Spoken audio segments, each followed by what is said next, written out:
Welcome to a fireside reading of Wuthering Heights by Emily Brontë, Chapter 21, Part 2. The first part of the chapter ends as Linton is sent outside to accompany Hareton and Cathy. Linton gathered his energies and left the hearth. The lattice was open, and as he stepped out, I heard Cathy inquiring of her unsociable attendant what was that inscription over the door. Hareton stared up and scratched his head like a true clown. "It's some damnable writing," he answered. "I cannot read it." "Can't read it?" cried Catherine. "I can read it. It's English, but I want to know why it's there." Linton giggled, the first appearance of mirth he had exhibited. "He does not know his letters," he said to his cousin.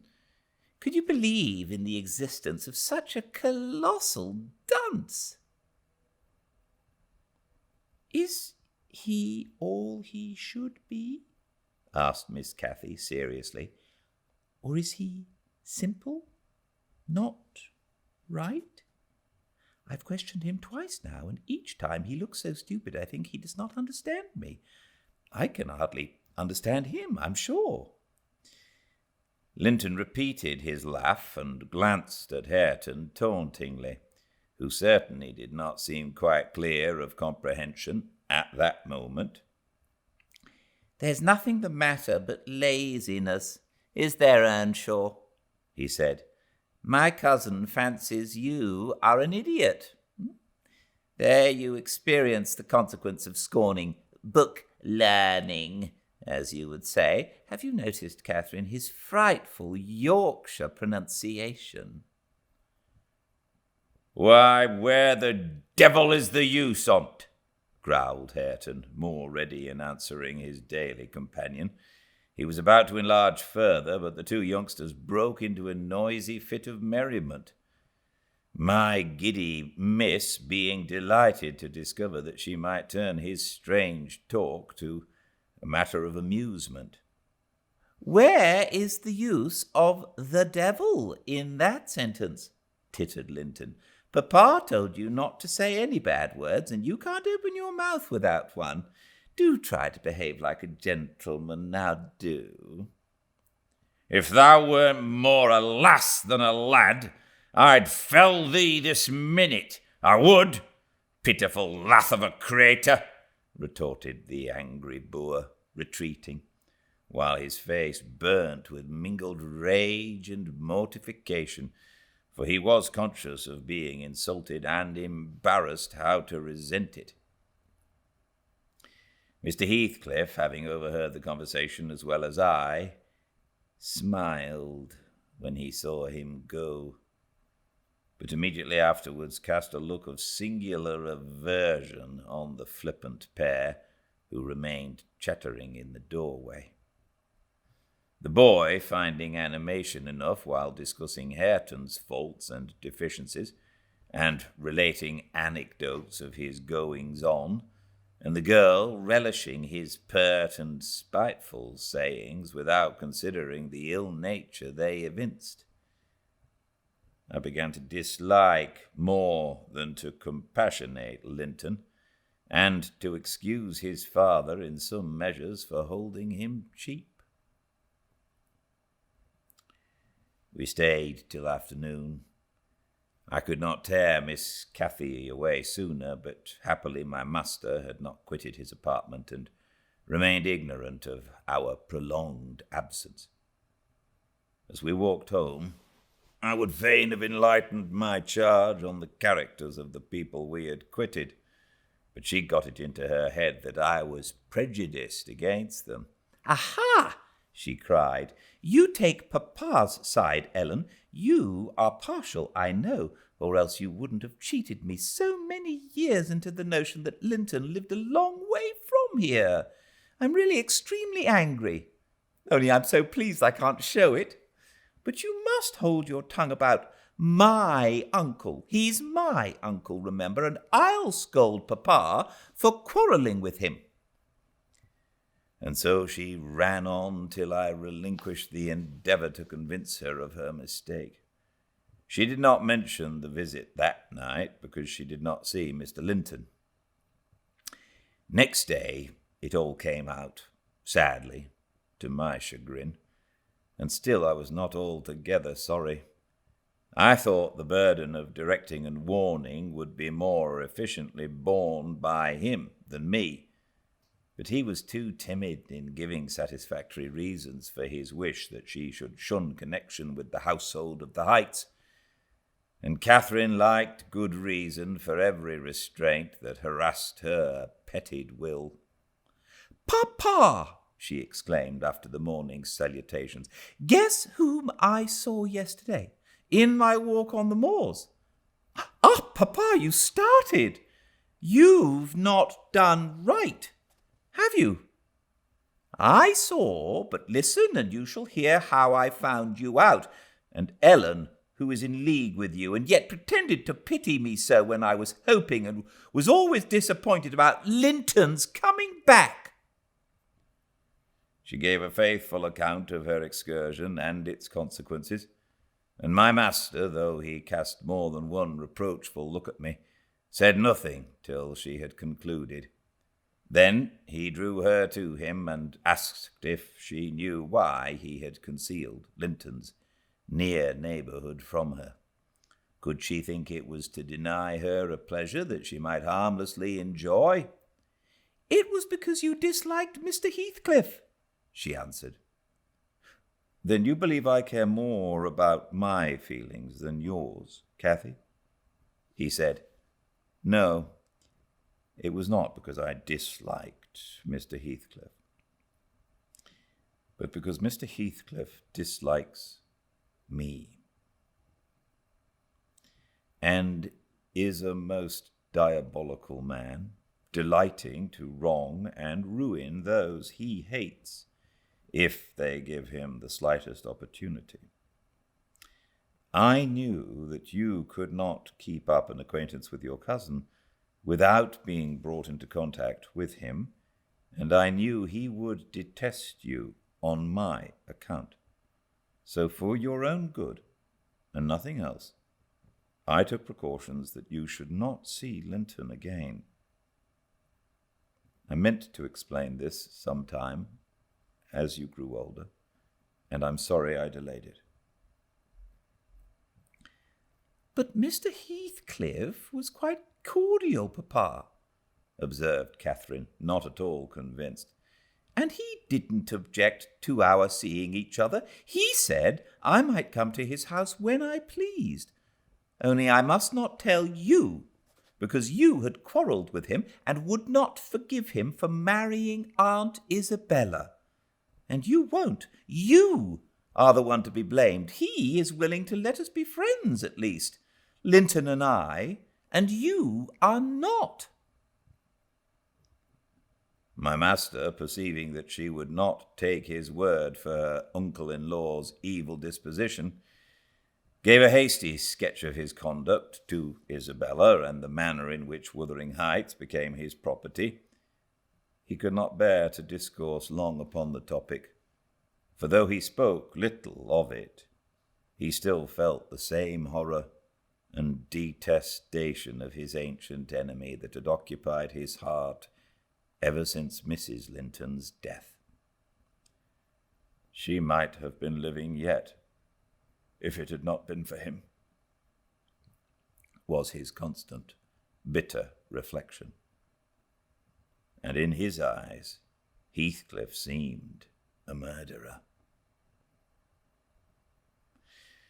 Miss Cathy, conversant with no bad deeds except her own slight acts of disobedience, injustice, and passion, arising from hot temper and thoughtlessness, and repented of on the day they were committed, was amazed at the blackness of spirit that could brood on and cover revenge for years, and deliberately prosecute its plans without a visitation of remorse. She appeared so deeply impressed and shocked at this new view of human nature, excluded from all her studies and all her ideas till now, that Mr. Edgar deemed it unnecessary to pursue the subject. He merely added, "You will know hereafter, darling, why I wish you to avoid his house and family. Now, return to your old employments and amusements, and think no more about them." Catherine kissed her father and sat down quietly to her lessons for a couple of hours, according to custom. Then she accompanied him into the grounds, and the whole day passed as usual. But in the evening, when she had retired to her room and I went to help her undress, I found her crying on her knees by the bedside. "Oh, fie, silly child," I exclaimed. "If you had had any real griefs, you'd be ashamed to waste a tear on this little contrariety. You never had one shadow of substantial sorrow, Miss Catherine. Suppose for a minute that Master and I were dead, and you were by yourself in the world. How would you feel then? Compare the present occasion with such an affliction as that, and be thankful for the friends you have, instead of coveting more." "I'm not crying for myself, Ellen," she answered. "It's for him. He expected to see me again tomorrow, and there he'll be so disappointed, and he'll wait for me, and I shan't come." "Nonsense," said I. "Do you imagine he has thoughts as much of you as you have of him? Hasn't he Hareton for a companion? Not 1 in 100 would weep at losing a relation they had just seen twice for 2 afternoons. Linton will conjecture how it is and trouble himself no further about you." "But may I not write a note to tell him why I cannot come?" she asked, rising to her feet. "And just send those books I promised to lend him. His books are not as nice as mine, and he wanted to have them extremely when I told him how interesting they were. May I not, Ellen?" "No, indeed. No, indeed," replied I with decision. "Then he would write to you, and there'd never be an end of it. No, Miss Catherine, the acquaintance must be dropped entirely. So Papa expects, and I shall see that it is done." "But how can one little note—" she recommenced, putting on an imploring countenance. "Silence," I interrupted. "We'll not begin with your little notes. Get into bed." She threw at me a very naughty look, so naughty that I would not kiss her good night at first. I covered her up and shut her door in great displeasure. But repenting halfway, I returned slowly. And lo, there was Miss standing at the table with a bit of blank paper before her and a pencil in her hand, which she guiltily slipped out of sight on my entrance. "You'll get nobody to take that, Catherine," I said. "If you write it, and at present, I shall put out your candle." I set the extinguisher on the flame, receiving as I did so a slap on my hand and a petulant "cross thing." I then quitted her again, and she drew the bolt in one of her worst, most peevish humours. The letter was finished and forwarded to its destination by a milk fetcher who came from the village. But that I didn't learn till some time afterwards. Weeks passed on, and Cathy recovered her temper, though she grew wondrous fond of stealing off to corners by herself, and often, if I came near her suddenly while reading, she would start and bend over the book, evidently desirous to hide it. and I detected edges of loose paper sticking out beyond the leaves. She also got a trick of coming down early in the morning and lingering about the kitchen, as if she were expecting the arrival of something. And she had a small drawer in a cabinet in the library, which she would trifle over for hours and whose key she took special care to remove when she left it. One day, as she inspected this drawer, I observed that the playthings and trinkets which recently formed its contents were transmuted into bits of folded paper. My curiosity and suspicions were roused. I determined to take a peep at her mysterious treasures. So, at night, as soon as she and my master were safe upstairs, I searched and readily found among my house keys one that would fit the lock. Having opened, I emptied the whole contents into my apron and took them with me to examine at leisure in my own chamber. Though I could not but suspect, I was still surprised to discover that they were a mass of correspondence, daily almost, it must have been, from Linton Heathcliff, answers to documents forwarded by her. The earlier dated were embarrassed and short. Gradually, however, they expanded into copious love letters, foolish, as the age of the writer rendered natural, yet with touches here and there which I thought were borrowed from a more experienced source.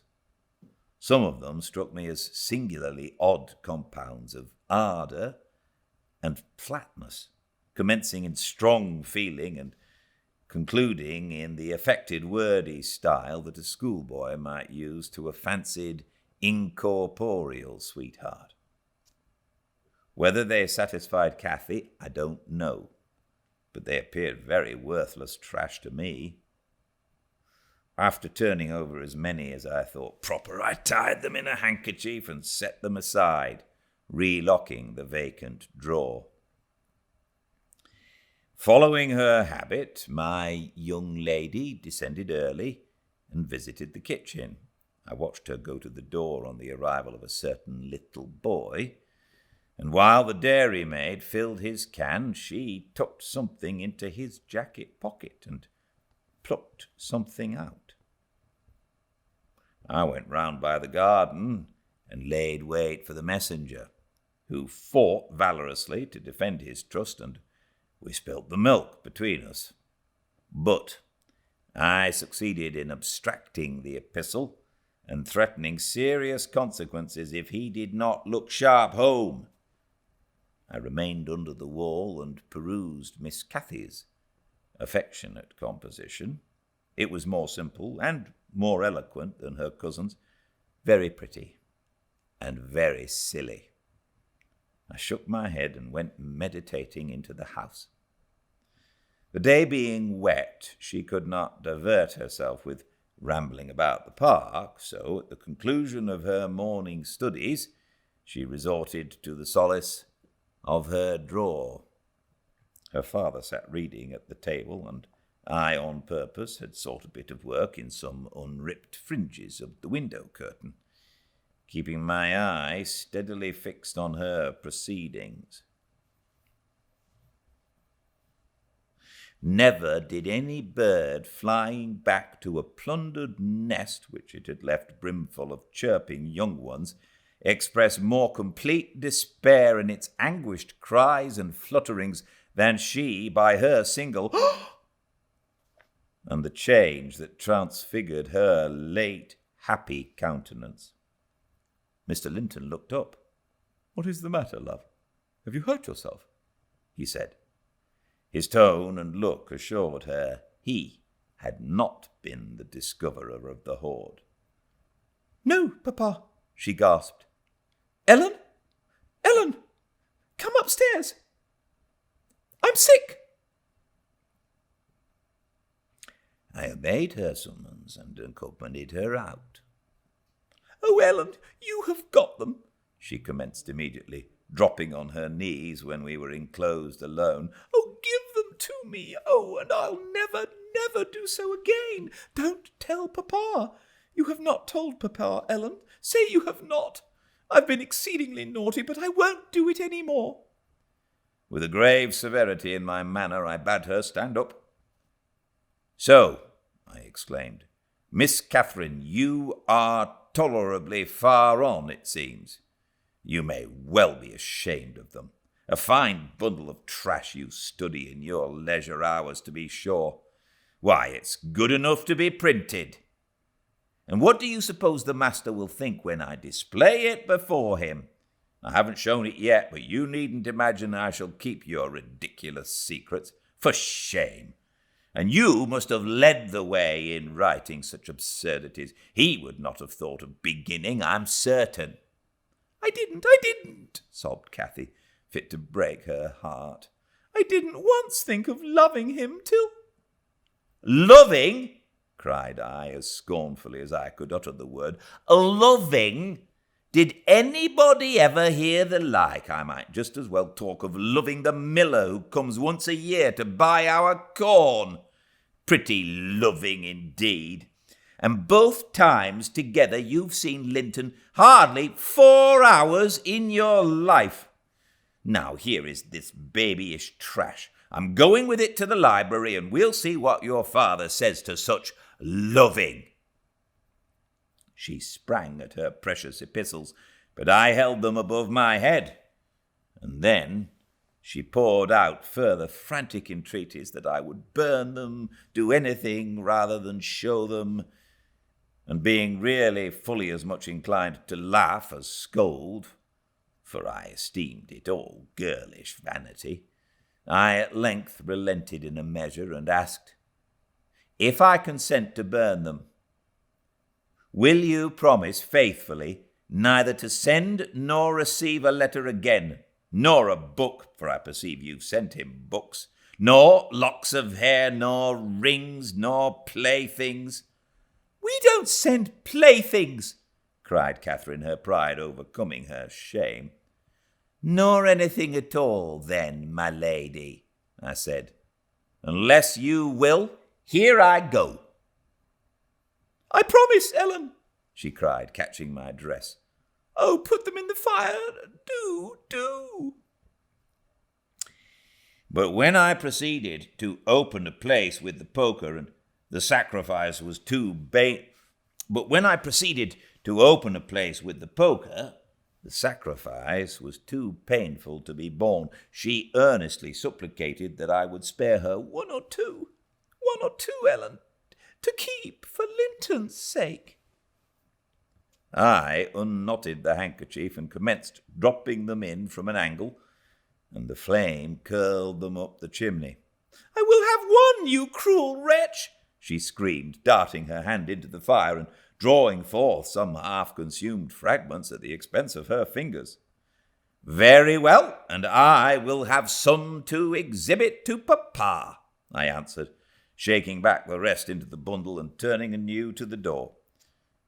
She emptied her blackened pieces into the flames and motioned me to finish the immolation. It was done.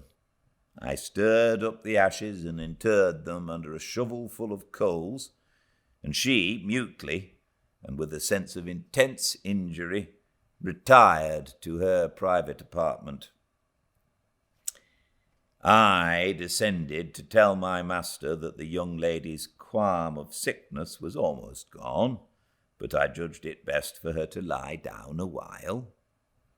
She wouldn't dine, but she reappeared at tea, pale and red about the eyes and marvellously subdued in outward aspect. Next morning I answered the letter by a slip of paper inscribed, Master Heathcliff is requested to send no more notes to Miss Linton, as she will not receive them. And henceforth the little boy came with vacant pockets. Thanks so much for joining me. I hope you enjoy this as much as I enjoy reading to you, and please join me again tomorrow, same time, 5 Pacific, at Fireside Reading.